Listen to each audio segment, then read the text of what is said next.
Fala, nação bugrina! Tudo bem? Como é que vocês estão, hein? Para quem não me conhece ainda, meu nome é Giovanni. Alguns já me conhecem do Zona Bugrina, né? Mas hoje a gente está começando aqui a nossa parceria entre o ZB e o Bugricast. Muito feliz por essa parceria aí. Vamos ter uma série de programas, de quadros, de entrevistas com jogadores que marcaram no Guarani, né? E vamos estar trazendo sempre, eu vou estar por aqui com mais alguém do Bugricast, e isso 2 vezes por mês. Nos 2 domingos por mês, de 15 em 15 dias, a gente vai estar trazendo para vocês essas lives, essas entrevistas, algumas vezes ao vivo, algumas vezes não, mas o importante é que vocês participem, podem mandar mensagem no chat à vontade, que a gente espera a participação de vocês, tá bom? Comigo aqui, a gente tem nada mais nada menos que Leonardo Trentin, primeiramente. Léo, fala aí das suas expectativas, que depois eu vou apresentar essa pessoa que a galera já tá vendo aí, nosso ídolo, mas minha apresentação fica para depois. Fala um pouquinho aí, Léo, as expectativas. Fala, Gil, beleza? Fala, Douglão.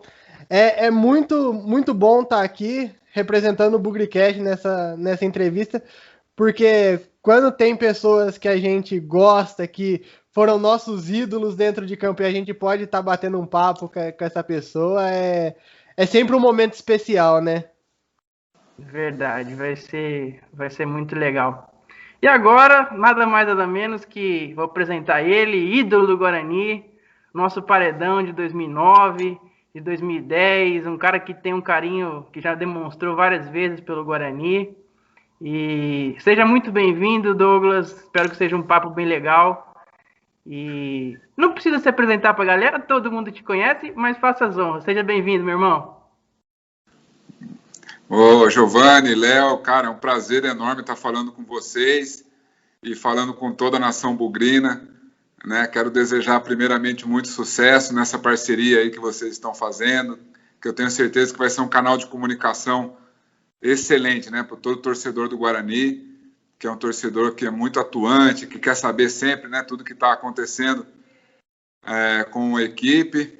E para mim é uma honra, cara. Sempre vai ser uma honra estar podendo falar do Guarani, estar podendo contar um pouco da minha história aí dentro, mas sempre deixando claro que o sentimento é de gratidão, né? Nunca de achar que me colocar em algum lugar especial aí, porque isso é para Amoroso, Zenon, é para esses caras aí.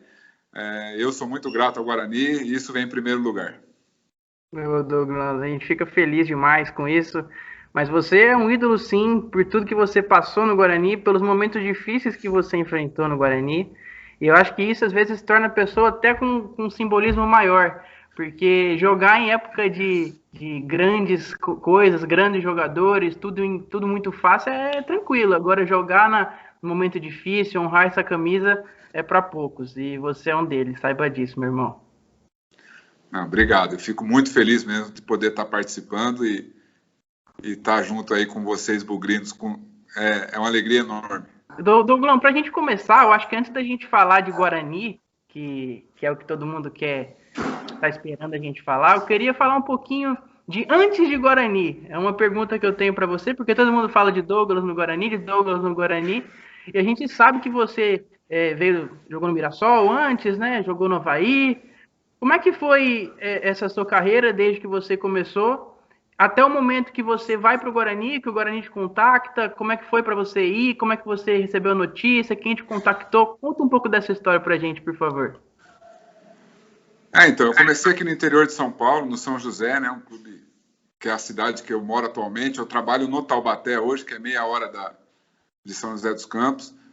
Inclusive, estou aqui no CT, estamos em pré-temporada para 2. E aí eu tive a oportunidade de jogar o Paranaense pelo time que se chamava Roma Pucarana na época, sabe? E o Curitiba me contratou. Aí eu fiquei 3 anos no Curitiba e acabei indo para Portugal. Aí fiquei 2 temporadas, voltei, fiz um campeonato cearense pelo Icasa e fui para o Avaí. No Avaí a gente conquistou o acesso para a Série A também, da Série B para a Série A. E teve a oportunidade de eu vir para o Mirassol. Aí, acertei o Campeonato Paulista, achei interessante. No caminho para Mirassol, o Luciano Dias, que era o então treinador do Guarani na época, entrou em contato comigo. Pô, Douglas, onde você tá? Eu falei, eu tô indo para Mirassol, vou me apresentar no clube e tal. Ele falou, não, pô, a gente quer aqui você no Guarani, vem disputar o Paulista aqui. Eu falei, pô, mas acabei de dar a palavra para os caras lá, né? Tô indo para lá. Eu preciso chegar lá, né? Eu não vou pegar e deixar os caras sem resposta. Aí cheguei no Mirassol, nem treinei, sentei, conversei com o pessoal da diretoria, falei assim, ó, surgiu uma situação para mim que eu acho que é mais interessante, vou ter a oportunidade de jogar a Série B no segundo semestre, porque é um contrato de 1 ano.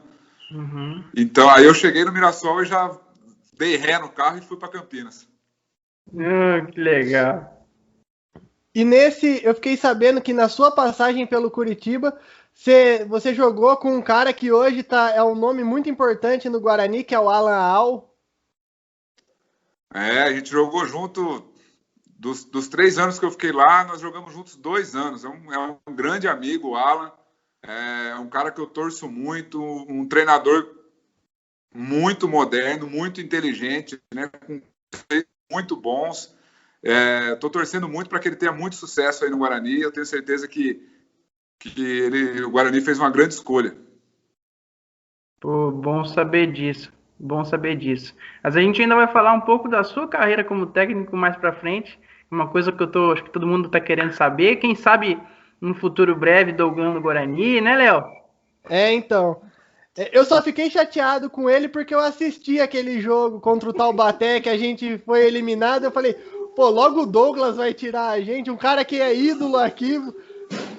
Se fosse um cara que a gente nem tem consideração, mas um cara que a gente considera pra caramba, tá tirando a gente do campeonato. Ô, Douglas, não teve um peso na consciência, não, Douglas? Eu falei para minha esposa, né? Isso em off aqui, vou falar até baixo, que eu tô no clube. O único jeito de ir pro Guarani é ganhando do Guarani. Se eu perder, eu não vou nunca. Mas é verdade, é verdade. Então, pô, foi um jogo muito legal, né? Quartas de final do Campeonato Paulista. Foi um jogo bonito.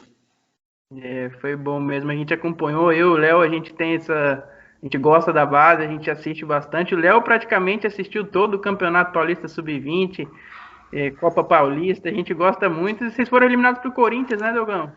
Daí eliminamos o Guarani, e pegamos o Corinthians, acabamos tomando gol aos 42 do segundo tempo e fomos eliminados no Sub-20, né? Daí depois acabou a competição, eu fui promovido profissional. Hoje eu sou auxiliar do Toninho Cecílio aqui na Série A2. Pô, que legal, Douglão. Toda a sorte do mundo para vocês. Obrigado. Douglão, eu acho que agora, falando exatamente de Guarani, a gente lembra que em 2009 o Guarani chega, logicamente tem o Paulistão, mas o Paulistão não foi tão bom, né? Mas em 2009 a gente chega para uma Série B com um elenco considerado fraco e um dos candidatos ao rebaixamento, né? Se a gente for parar para ver, para lembrar, a gente chega com um elenco modesto, bem menos falado do que os adversários, e a gente faz toda essa campanha maravilhosa. O que foi o diferencial desse elenco? Como é que vocês acabaram lidando com essas primeiras impressões? O que fez vocês mudar esse caminho do Guarani? Depois do primeiro semestre, né, praticamente o time se renovou por completo, né, o elenco. Uhum. Ficaram poucos jogadores, né, Glauber, Maranhão, eu, enfim, era uma incerteza muito grande, né. Tanto é que não convém nem falar o nome do atleta, mas no primeiro jogo da Série B teve atleta que não quis ir para o jogo porque imaginou que a pancada ia ser grande, que a gente pegou o Fortaleza, que era o atual campeão cearense, né? Uhum. E a gente no primeiro jogo chegou lá, ganhou de 4-2 do Fortaleza. Eu peguei um pênalti esse jogo. Lembro. E dali nós falamos, caramba, né? Pô, praticamente com 10 dias de trabalho, né? Com esse elenco. Estreamos bem, voltamos para jogar em casa, vencemos. E aí foi dando uma sequência de vitórias. Aquela equipe acabou se encorpando, né? A confiança lá em cima, né, comandado por um cara que dispensa comentários, né? O Vadão, ele conseguiu deixar um ambiente que era hostil, né, pelo Campeonato Paulista. Ele conseguiu fazer do Guarani um ambiente maravilhoso. Até eu vejo assim hoje, quando eu vou no brinco, assim, eu vejo aquele monte de grade, né, às vezes que separa os jogadores do torcedor. Na nossa época não tinha nada disso. O Vadão havia um contato muito grande, né, torcida, jogador, a gente ficava batendo papo depois dos jogos. Então o ambiente era de todos remando para o mesmo lado, né? E eu acho que isso foi fundamental para que essa equipe não saísse por uma rodada sequer do G4. Léo, algum comentário? Não, eu queria saber exatamente como que era esse tratamento do Vadão, porque a gente vê, a gente como torcedor, a gente tem o Vadão como um ídolo e a gente via ele como um paizão dos jogadores mesmo. Mas eu queria saber como que era nos bastidores, como que era nas concentrações, na pré-eleição, como que era esse contato do Vadão com os jogadores. Essa figura de pai realmente ela é muito forte, né, do Vadão. É um cara que se preocupava, né, infelizmente, com o atleta como um todo, né? Não só o atleta dentro de campo, ele queria saber como que nós estávamos no nosso dia a dia, nossa família, enfim. Deixar o atleta com a cabeça leve, né, para jogar futebol. E no dia a dia, uma pessoa de um trato sensacional, educação lá em cima, né? A gente aprendeu muito com ele. Eu acho que o torcedor tinha o Vadão como ídolo e nós, jogadores, também tínhamos o Vadão como ídolo. Isso é uma coisa que eu realmente escuto de muita gente. Até do pessoal que trabalhou com ele mais recentemente, em 2017. De um respeito, o pessoal fala com ele de um respeito, de uma admiração muito grande. Conversando com alguns também jogadores do Guarani, falam para mim com certeza. Foi o cara que mais me tratou bem, o cara que mais se importava com a gente, o cara que sempre com palavras boas. E, assim, o pessoal fala com ele com uma gratidão imensa. Assim, eu nunca vi algo igual com outro técnico, né? Mais recente. É impressionante. Um fato que me marcou muito naquela campanha foi que nós pegamos o Paraná Clube. O Paraná Clube, se eu não me engano, era o último colocado ou penúltimo em casa, né, no Brinco de Ouro. E nós a gente era o líder ou vice-líder da competição. Então era um jogo para se ganhar, né? E a gente acabou perdendo para o Paraná e perdendo de 3-0 em casa, se eu não me engano, o resultado. E a gente chegou no vestiário nervoso. Como que pode? Ninguém acreditando no resultado. O Vadão pegou, fechou a roda, reuniu, e a frase que ele usou foi a seguinte, assim, ele pegou e falou: façam um churrasco de vocês esse final de semana, porque eu vou fazer o meu, porque eu tô tranquilo, eu sei que a minha equipe não é essa equipe que jogou hoje, a equipe que eu montei é muito mais que isso, então esse resultado para mim não vai mudar nada, o que eu penso de vocês é aquilo que eu acredito, aonde vocês podem chegar. Se tomar uma pancada dessa em casa, né, qualquer treinador chegaria chutando caixa de Gatorade para o alto, né? Então, se a gente não correr para esse cara, a gente estava conversando, vamos correr para quem, né? Então, são coisas que marcam muito a gente. É verdade, o Vadão era um cara sensacional. E eu acho que todo bugrino quer saber isso daqui, que a gente sabe que a gente teve uma sequência maravilhosa no começo do campeonato, né? As vitórias seguidas, né? Acredito que, não tenho certeza se a gente foi perder nossa invencibilidade, nosso 100%, não sei se foi na 6ª ou na 7ª rodada, acho que o Douglas pode me corrigir melhor, se ele lembra. Foi na 6ª ou foi na 7ª, Douglas? Eu acho que na 7ª rodada. 7ª, né? Nós perdemos, nós empatamos, né? Empatamos com o Vasco em casa. Foi aí mesmo, foi aí. A gente tinha ganhado de Bragantino, né? Ganhado de... Poxa, foi... Mas a pergunta que eu tenho, a dúvida que eu tenho é: em qual momento da competição que vocês falaram assim, esse acesso é nosso, não vai escapar? Porque a gente sabe quando as coisas estão indo, por mais os problemas que o Guarani tinha, que é uma coisa que eu vou comentar daqui a pouco, qual foi o momento que você falou, não, esse acesso aqui ninguém vai tirar da gente, o clima é bom, o grupo é bom, tá todo mundo pro mesmo lado? Qual foi esse momento? No derby do primeiro turno, 1-0, gol do Kaique. O Kaique que hoje está trabalhando comigo aqui no Taubaté. Tô sabendo. Aquele jogo, a gente chegou no vestiário e falou, gente, nós vamos subir. Vamos, pô, se desprender de toda a vaidade, vamos se ajudar, vamos se unir, porque, pô, uma vitória como essa, na casa dos caras, fazia vários anos que o Guarani não ganhava lá em cima. Pô, foi um jogo memorável, né?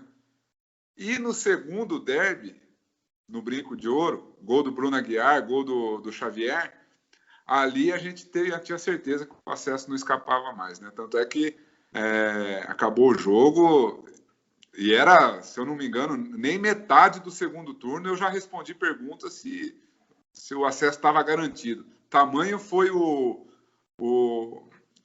a força mental que nós tivemos depois daquele jogo, né? Ganhar e ganhar com autoridade, né? Sem sofrer no jogo, né? Aquele jogo nós não sofremos, acabamos tomando um gol de empate, mas dentro de campo a gente sentia que o jogo estava controlado, que a gente era muito mais equipe que o adversário.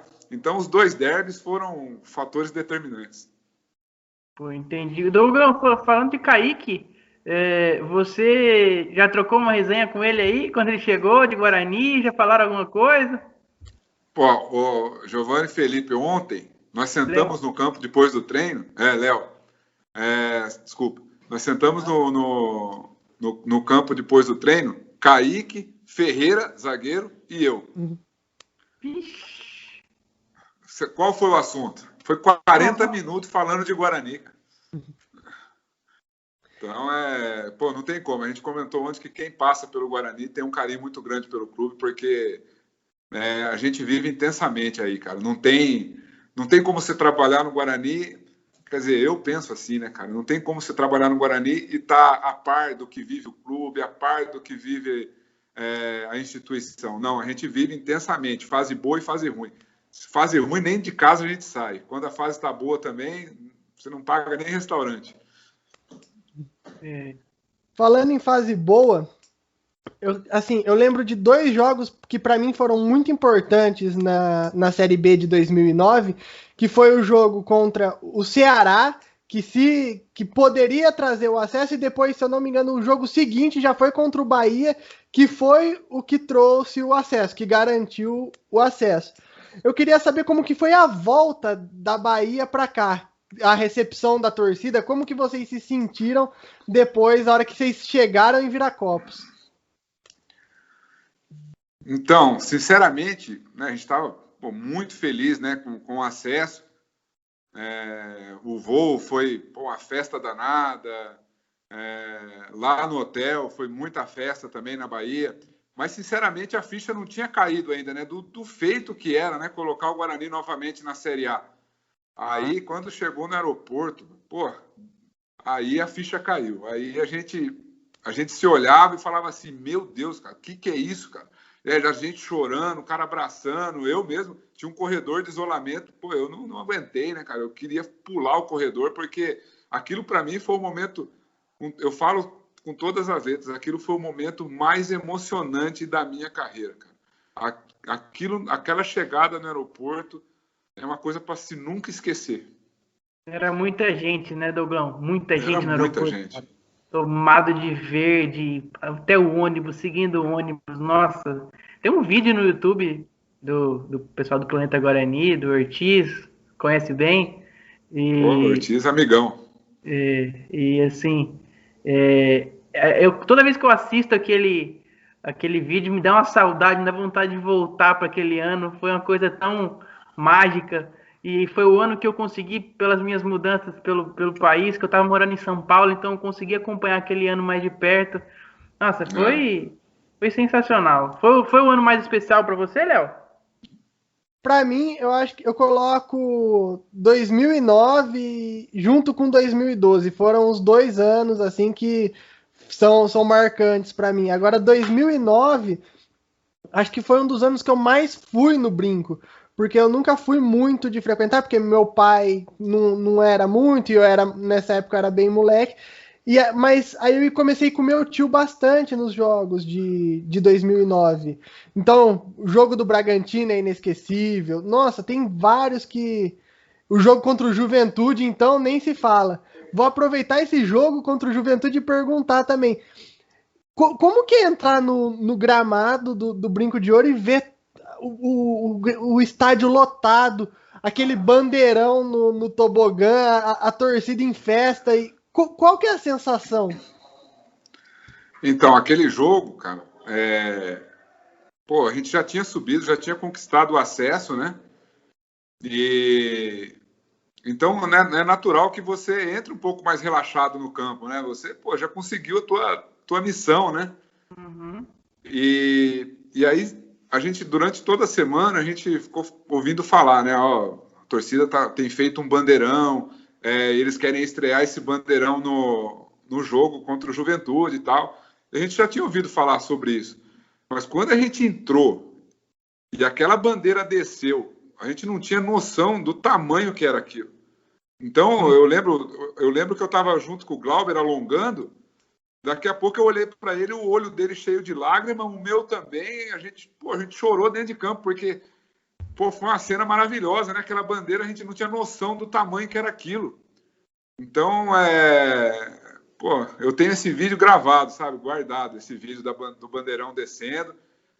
Foi a primeira vez, né, que foi utilizada a bandeira pela torcida. Então, para mim, é um motivo de honra saber que naquele dia eu estava lá. Com gol de Glauber, hein? Que não havia feito gol no campeonato. Gol do Glauber, verdade. E aí, Léo, mais algum comentário de 2009? Acho que a gente já pode pular para 2011, que não foi 2011, né? Não, 2010 primeiro, né? Já podemos pular para 2010, que não foi tão bom, mas tem bastante história para contar também. Tem bastante história. E bota história nisso. Douglão, 2010 a gente tem, de certa forma, duas fases, né?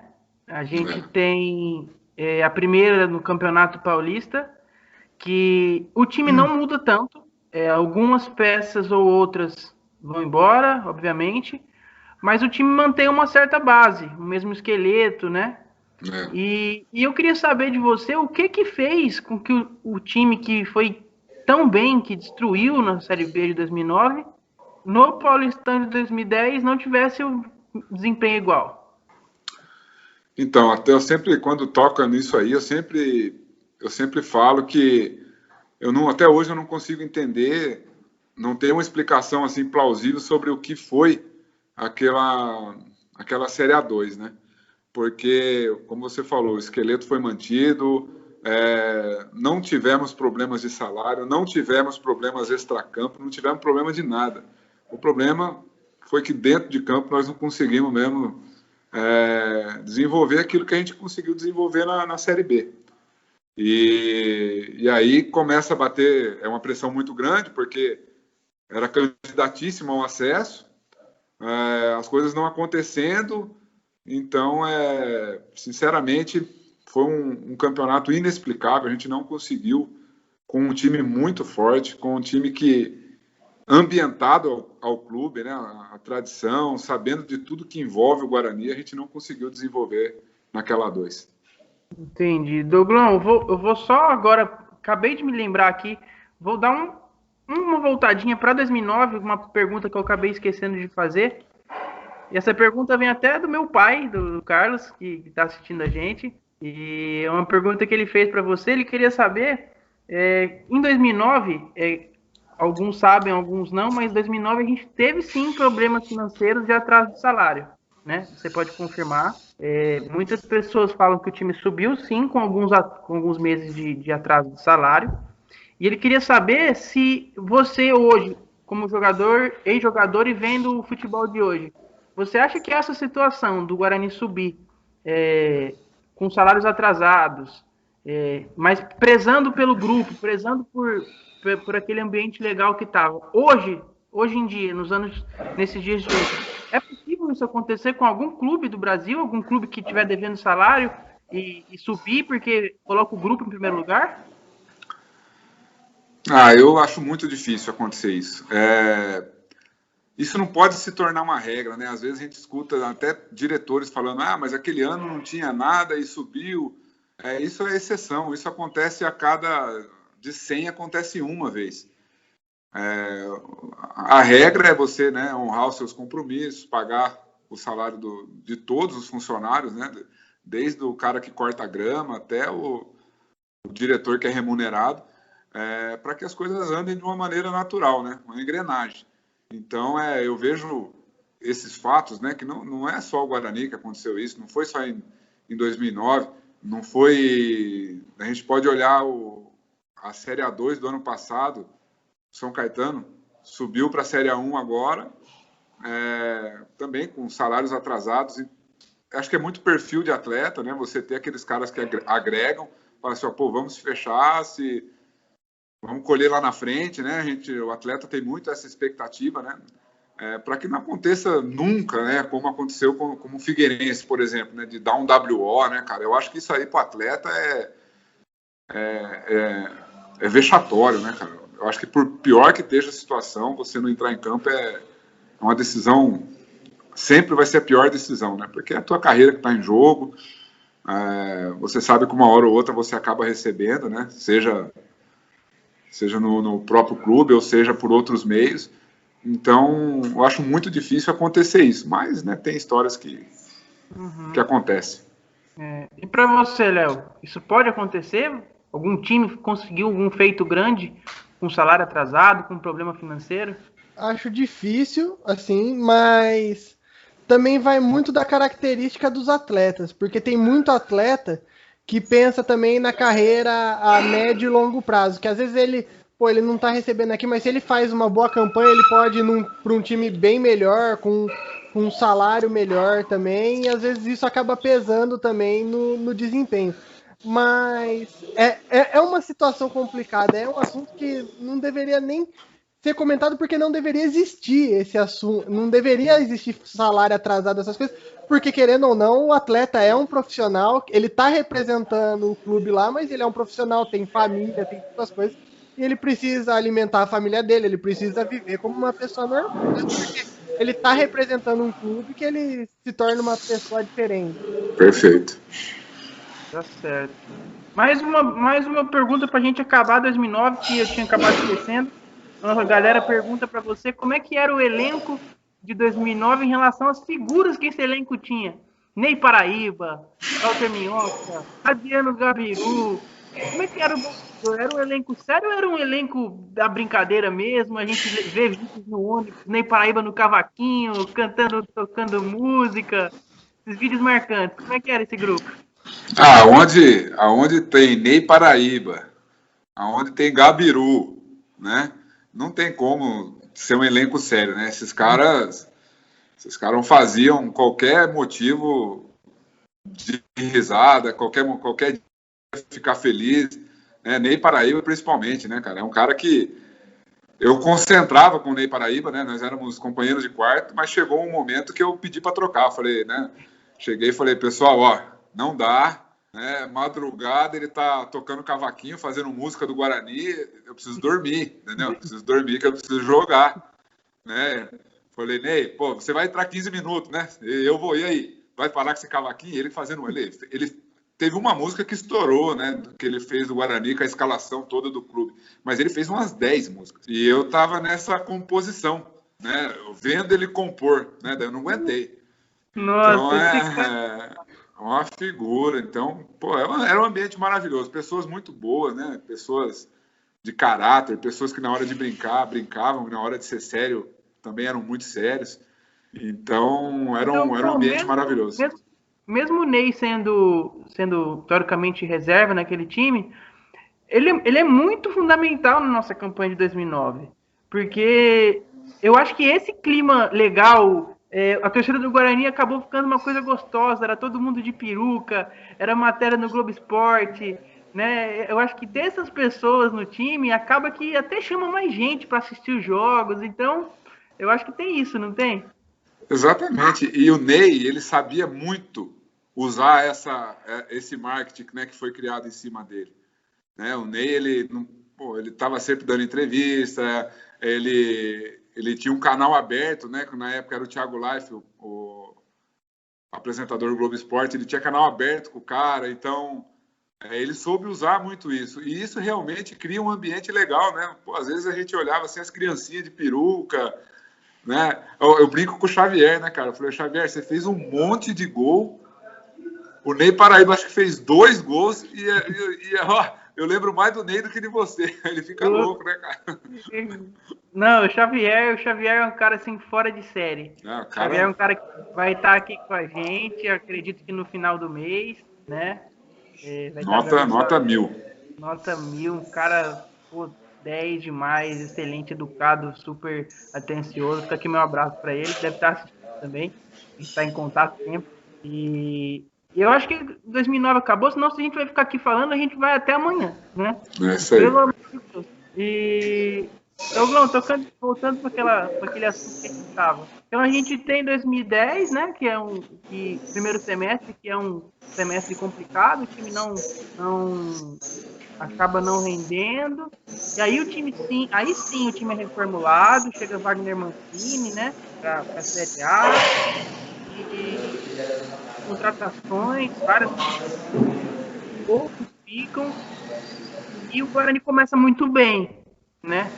Série A. O Guarani começa muito bem, ganhando, Pouso, Victor, passando com Cruzeiro, Goiás. O que aconteceu para você, jogador? Por mais que a gente saiba de todos os problemas de 2010, principalmente financeiros, e principalmente por lidar com jogadores que já vinham de um patamar mais alto em relação ao 2009.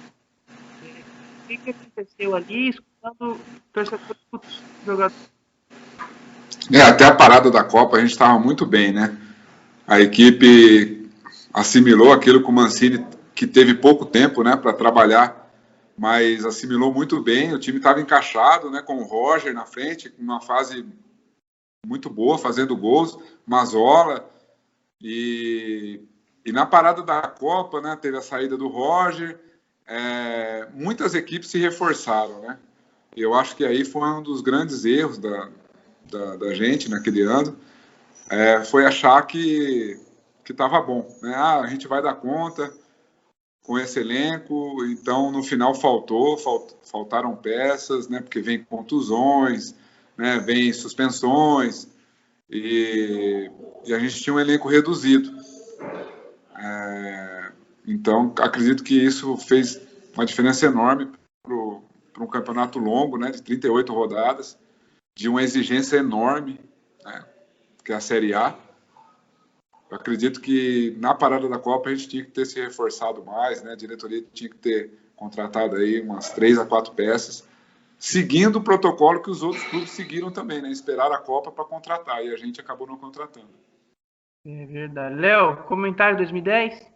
Eu tenho. Eu quero que você me explique que loucura foi aquele monte de defesa contra o Cruzeiro, que aquilo lá é um lance, pra mim, completamente insano. Um monte de defesa em sequência que, pra mim, é aquela defesa que você coloca num quadro e pendura na sala. Né, foi marcante, cara. Até o Cuca era o treinador, e o Cuca foi meu treinador no Curitiba. E eu fui fazer um estágio com o Cuca aí no Palmeiras uns anos atrás, e ele lembrou desse lance. Ele falou, pô, Douglas, aquilo lá que você fez contra a gente lá, a sequência de defesa maravilhosa e tal. Então eu falei, pô, realmente foi um negócio muito legal, né? Porque até o treinador, né, como o Cuca lembra, né? Realmente foi uma coisa bem bonita. E ainda tem a falta também do Fernandinho, né? Nossa, no primeiro turno. Aquela bola, meu Deus do céu, no primeiro turno. Douglas, você vai buscar ela no V, Douglas. Não é nem no cantinho, é no V. É no V. Pelo amor de Deus, cara. Aquela foi para mim foi uma das defesas mais bonitas que eu fiz na minha carreira. Ela foi um grau de dificuldade enorme. Forte, né? Forte, bem colocada. Não foi um chute assim, porque às vezes a bola vai no ângulo mas vai meio no balão, vai meio, né? Não, a bola foi forte, Defesa maravilhosa. E Leozinho, mas o que você tem para falar de 2010 mais? Eu acho que de 2010 não tem tanta coisa, porque apesar de terem sido campeonatos, assim, importantes, mas não foram tão marcantes quanto 2009, assim. Então agora a gente pode pular para outro momento importante, que foi o seu retorno para o Guarani. Você saiu e depois, em 2014, 14. você Em retornou. 2011, Douglas, você vai pro Náutico, né, se eu não me engano. Vou pro Náutico. Vai pro Náutico, acho que em 2012, não sei, não tenho certeza, não sei se você estava no Linense. 2012 eu disputei o Paulista pelo Ninense e também subi com o Criciúma da Série B para a Série A. Até jogamos contra o Guarani, né? Com o Linense também chegou a jogar contra a gente, né? No ano que a gente foi vice-campeão. Foi a primeira vez que eu voltei no Brinco depois de ter saído, né? E esse jogo tem uma história legal, esse jogo. Porque acabou o jogo, a torcida começou a gritar meu nome, cara. Sabe? Eu olhei pro tobogã, os caras, Douglas. Pô, e eu me acabei me emocionando, sabe? Pô, fiquei muito feliz, não esperava, né? Torcida gritando e tal. E uma rádio de Lins veio me entrevistar. Falou assim, ô Douglas, tá emocionado? Falei, pô, essa torcida aqui é sensacional. Porque eu tava até achando que era de Campinas a imprensa, né? Pô, eu tenho um carinho enorme pelo Guarani e receber uma homenagem dessa depois do jogo, nunca vou esquecer. Falei isso na imprensa, né? Rapaz, a hora que eu cheguei em Lins, no próximo jogo, a hora que eu entrei em campo, eu já escutei, volta pro Guarani, seu filho... Pô, cara, acabou minha paz lá em Lins, rapaz. Falei, rapaz, cara, que isso? Nossa senhora, Douglas, você moscou também com o repórter, hein? Pelo amor de Deus. Pô, eu gosto do clube, carinho enorme. Que legal, hein? É bom lembrar essas coisas, coisas é bom demais, né? E aí, em 2014, eu voltei, eu estava no Azerbaijão. Eu tive a oportunidade de ir jogar fora, né? E eu tinha contrato ainda com o clube, né? Pô, tinha um salário bom, tudo arrumadinho, né? Mas aí chegou o convite, vamos volta, né? Porque a gente quer reformular e tal. Eu sentei com a minha família e falei, pô, vamos voltar, né? Pô, é Guarani, é um lugar que a gente gosta, minha esposa também na hora, vamos voltar. Dinheiro não é tudo na vida, foi aquelas conversas, né? Uhum. Mas aí, em 2014, eu cheguei e encontrei outro clube, praticamente, sabe? Era uma terra devastada, infelizmente. As coisas não andavam. Eu ia te perguntar isso. O que fez, Dogão?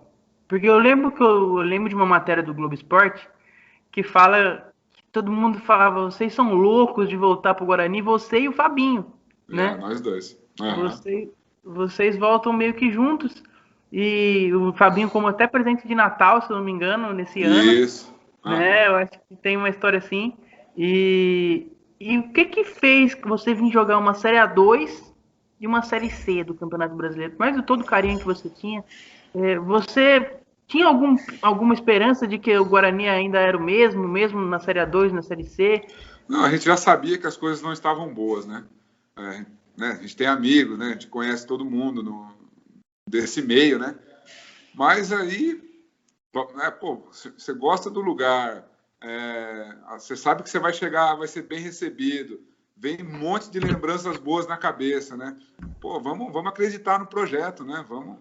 E aí o Fabinho, que estava numa situação melhor que a minha, né? O Fabinho tinha acabado de ser... o Fabinho estava no Cruzeiro. O Fabinho veio emprestado do Cruzeiro pro Guarani, né? Ele não estava no Cruzeiro ainda, quer dizer, mas ele tinha contrato, né? Daí o Fabinho, Douglas, vamos e tal. Pô, a gente pegou e foi, né? E encontramos realmente um clube que passava por sérias dificuldades, né? Faltava muita coisa, né? Faltava o básico. E foi um choque muito grande para mim, porque eu vim com uma expectativa muito grande de conseguir também render aquilo que eu sei que eu poderia render.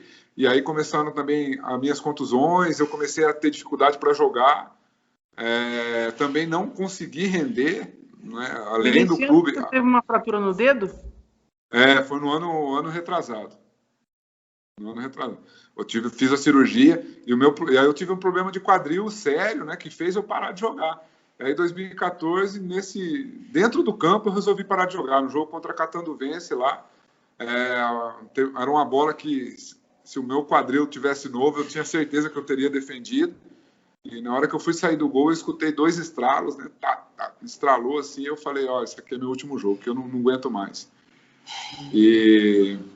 Então foi um ano difícil, foi um ano que as coisas não andaram dentro do clube, eu também não consegui render aquilo que todos esperavam que eu pudesse render, e até foi tão decepcionante que eu não titubeei, né?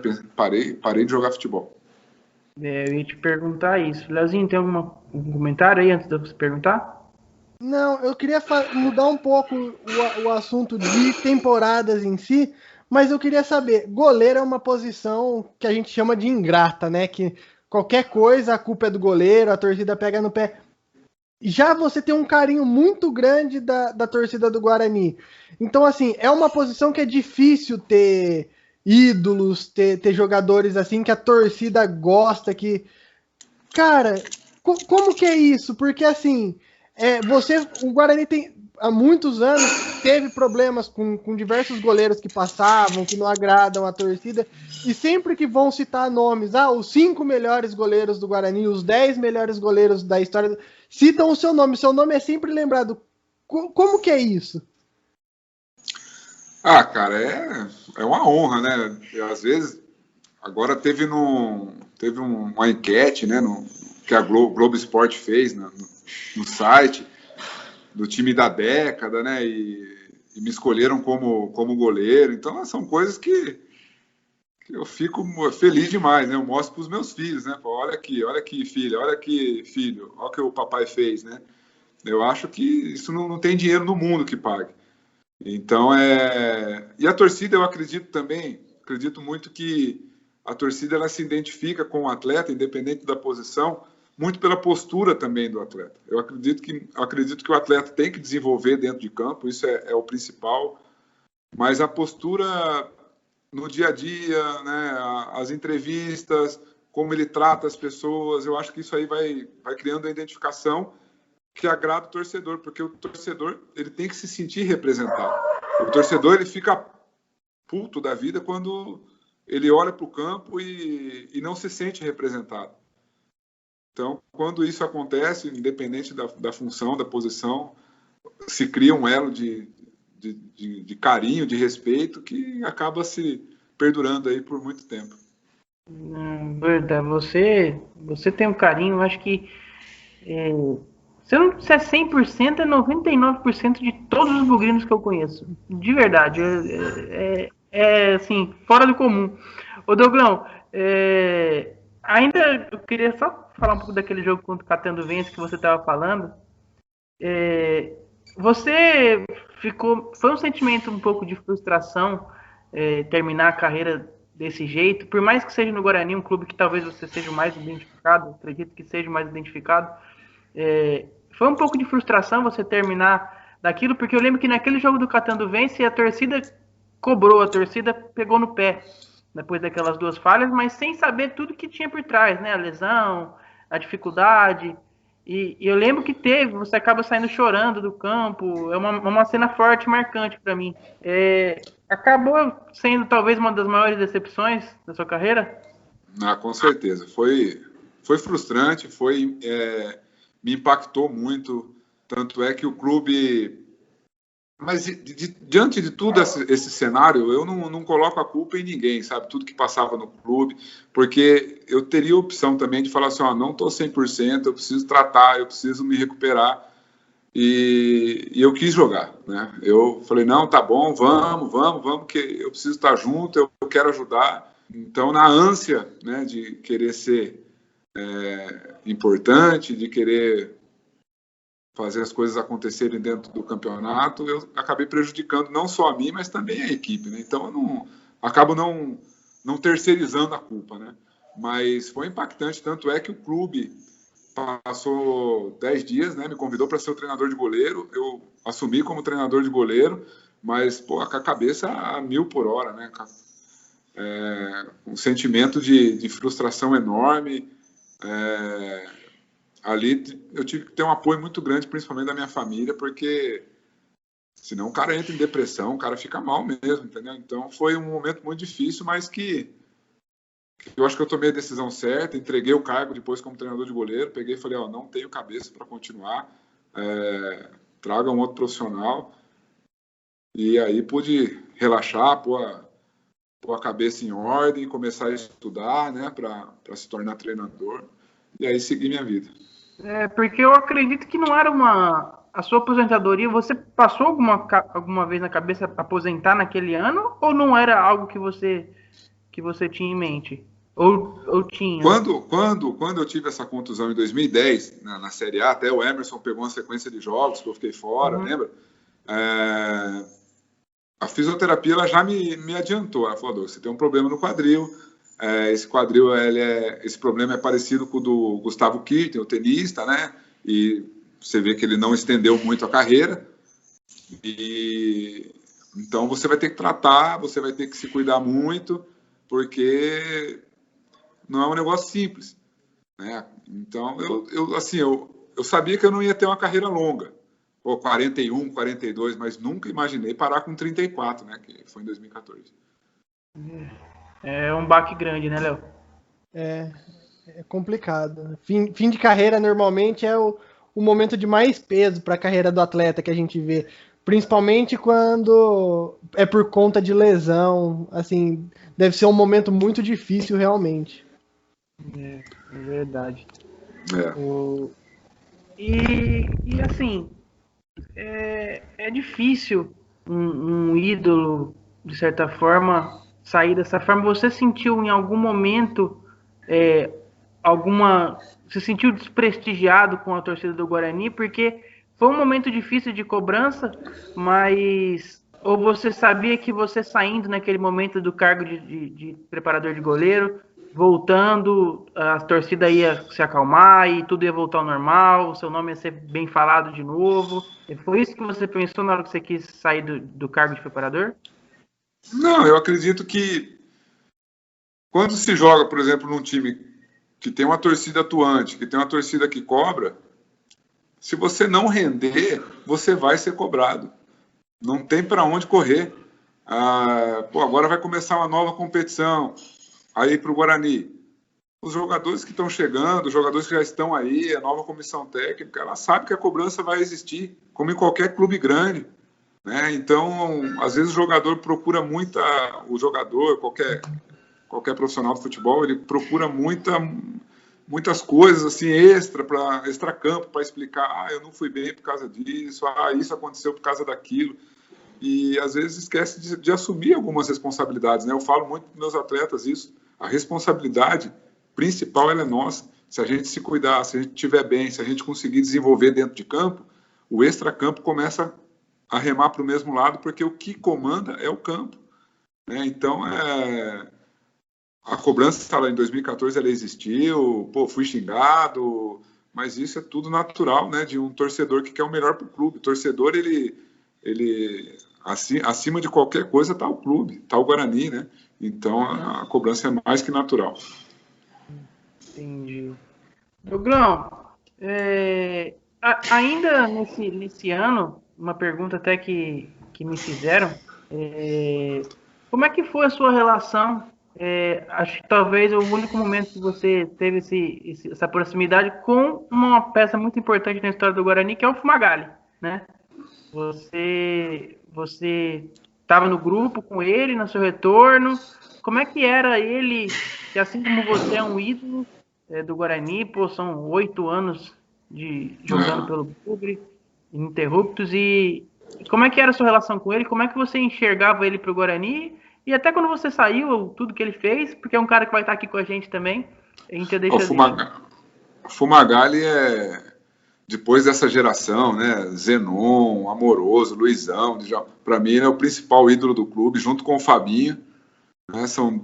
Dos últimos anos são realmente ídolos. Eu acho que o que eles se entregaram para o clube não chega nem perto, né, daquilo que eu fiz, por exemplo, né, que hoje estou aqui falando com vocês, né? Esses caras, eles têm uma história maravilhosa e passaram momentos que poucos suportariam.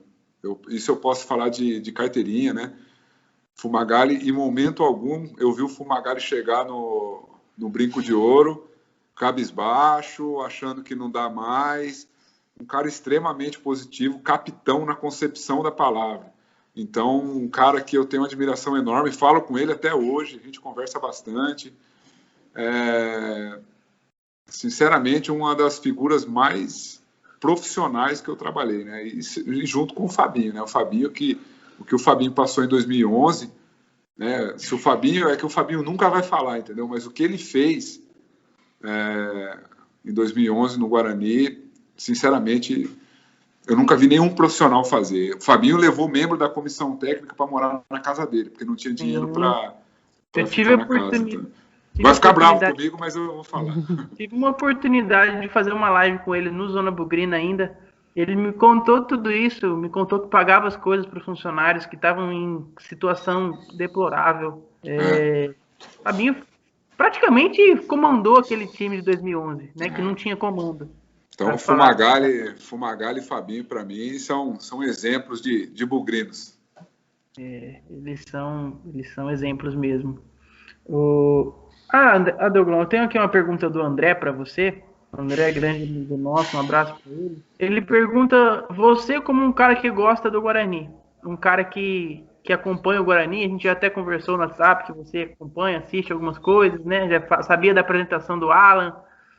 Como é que você enxerga, comparando aquele ano de 2014 com a atual situação do Guarani hoje, essa evolução que vem sendo feita? Ele pergunta para você qual que é a diferença de estrutura do Guarani de 2014 para esses dias atuais e também para 2009, que também tinha problema, mas não tanto. Eu acredito que o Guarani vem num processo de reestruturação muito interessante. Claro que tem percalços, né? O histórico do clube, muitas das vezes, ele recai sobre a atual gestão, né? Pra você ter uma ideia, eu acompanho muito o Guarani, mas na parte diretiva, eu não sei hoje o nome do presidente, sinceramente. Porque eu procuro focar mais no futebol, procuro focar mais naquilo que dá prazer, né? Então, mas eu conversando com amigos, né, lendo notícias, conversando com pessoas aí de dentro também, a gente vê que existe uma reestruturação. E é um processo demorado, porque são muitos anos, né, de gestões que às vezes atrapalharam muito, né, um crescimento de um clube, né, de uma maneira natural. Então, hoje, um centro de treinamento, né, nós fomos jogar agora com o Sub-20 lá, um gramado muito bom. Na nossa época era um asfalto aqui, cara, muito duro para treinar. Muitas das vezes a gente tinha que sair para treinar, para preservar o gramado do Brinco de Ouro, a gente tinha que sair para treinar em alguns campos da cidade, né? E isso hoje não acontece mais. Então eu vejo que o Guarani está caminhando, está contratando profissionais que têm condições de a médio e a longo prazo fazer um bom trabalho e paciência, né, cara? Isso é o que hoje no futebol a gente sente muito, né? Hoje eu faço parte de uma comissão técnica e às vezes muito diretor ele não olha a performance, não olha o trabalho propriamente dito e essa cultura resultadista acaba atrapalhando muito um processo, né? Então, paciência, que é muito difícil, é o que falta não só no Guarani, né? No futebol. Agora eu quero mudar um pouquinho o foco, fugir um pouco de Guarani e focar um pouco mais no Douglas em si. No futebol tem tantas opções, diretor de futebol, treinador de goleiros, como você começou um tempo no Guarani, tudo. O que fez você se tornar agora, mudar com foco para ser treinador, se tornar treinador? Qual que é o... Só complementando, o Douglas, ele foi técnico do Castanhal, né? Em Belém. Ele já tinha sido técnico do Castanhal, inclusive foi técnico do Fabinho lá, né? Você levou ele para lá. Isso. Inclusive acompanhava muito aquele time, Fabinho, Dadá. Isso. Porque eu e o Léo temos raízes, de certa forma, no Pará. O Léo tem a mulher que é paraense, eu já morei em Belém. Então, a gente acompanha o futebol de lá e aí você foi treinador do Castanhal e aí voltou do Castanhal. Você foi para onde? Então, quando eu fiz as licenças, né, da CBF, eu fui para Paranavaí, lá no Paraná. Paranavaí. Disputei a segunda divisão, fui para o União Luziense, um time da terceira divisão de Minas. Daí fui para o Castanhal, disputei o Campeonato Paraense, voltei, fui para o Icasa, né, um time que eu joguei, e também em situação estrutural complicadíssima, surgiu o convite do Taubaté, que é do lado da minha casa, só que para o Sub-20, né, que é a primeira vez que eu trabalhei na base também, como treinador. E por ser do lado da minha casa aqui, eu precisando terminar minha faculdade, né, se Deus quiser, esse ano eu termino, eu aceitei e encontrei um clube muito organizado, um clube que busca evoluir, né, busca se tornar um clube importante no cenário, busca calendário, né? Esse ano a gente tem a Série A2 para disputar e tem a Copa Paulista no segundo semestre. Então, isso aí casou para que eu aceitasse o convite e dar sequência aqui. Então, um lugar muito bom de trabalhar, com pessoas sérias. E a ideia de ser treinador, ela surgiu de conversas com treinadores que eu tive, né? Com o próprio Cuca, com o Mancini, com o Vadão, né? Todos falavam, Douglas, você tem um perfil de treinador, quando você parar, pensa nisso, né? Pensa com carinho, que você tem um cara agregador, um cara que se expressa bem, que tem ideias boas, né? Então, eu acabei ficando com isso na cabeça e há muito tempo de carreira eu ia anotando os treinos, anotando os trabalhos, por que o treinador faz isso, sempre buscava conversar com os treinadores, por que foi esse treino hoje, qual o objetivo dele, que finalidade tem isso, tá? Então isso aí é um desejo antigo e eu estou caminhando, né? É um caminho muito difícil, mas com honestidade aí, com bastante trabalho, a gente consegue. E quais são os seus planos, Douglas? Quais são suas vontades, suas metas? Esse lado do Douglas que a gente não conhece. Conta pra gente um pouquinho.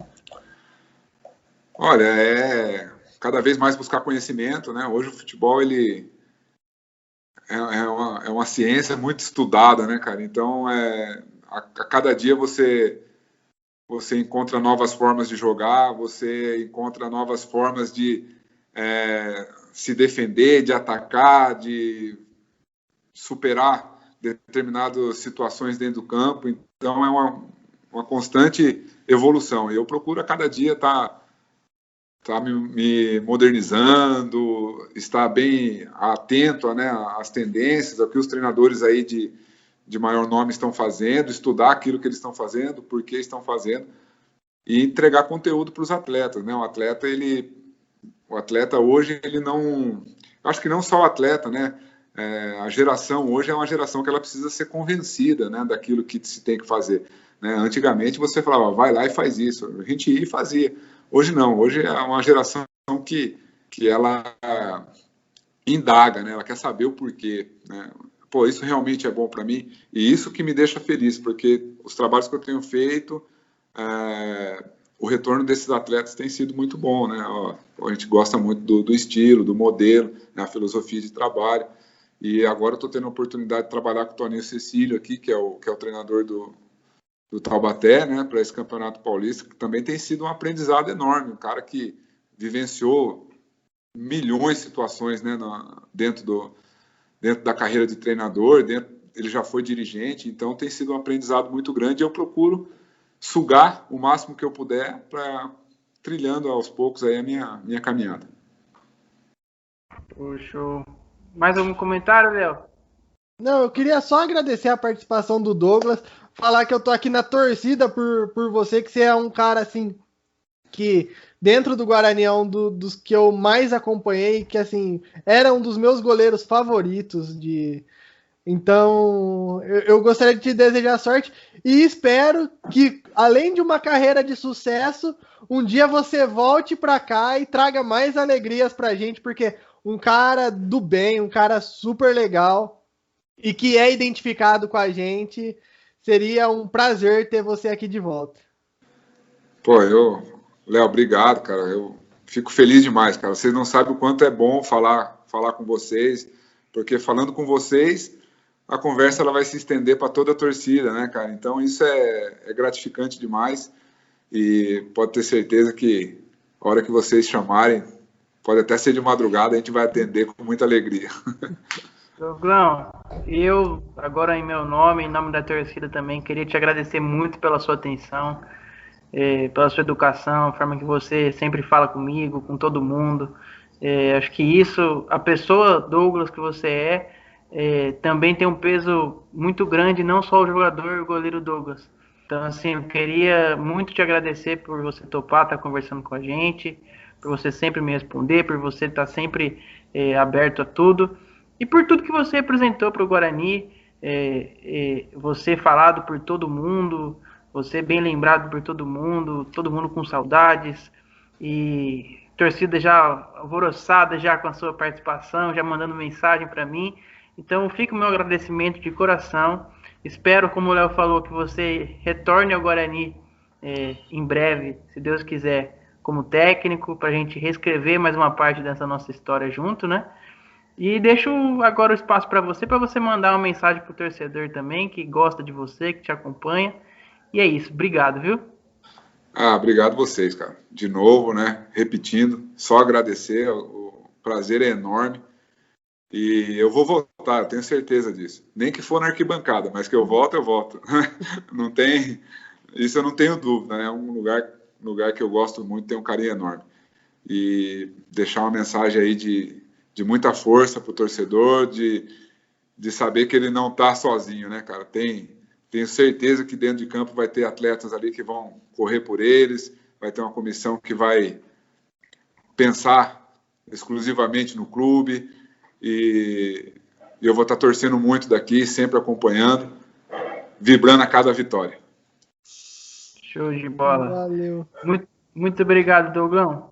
Pessoal que acompanhou o Bugrecast aqui, fica o nosso muito obrigado por estar acompanhando a gente até agora.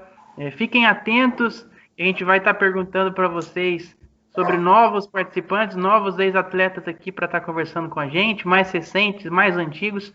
Vai ter de tudo nessa nova parceria entre o Zona Bugrina e o Bugrecast. Então fiquem atentos em todas as redes sociais, sigam no Instagram, no Twitter, o Bugrecast no YouTube. Deixem o like no vídeo e a gente se vê daqui 15 dias no próximo domingo. Não é isso? Isso, obrigado. Grande abraço. Avante, avante, meu bugre, que nós vibramos por ti, na vitória ou na derrota, hoje sempre Guarani.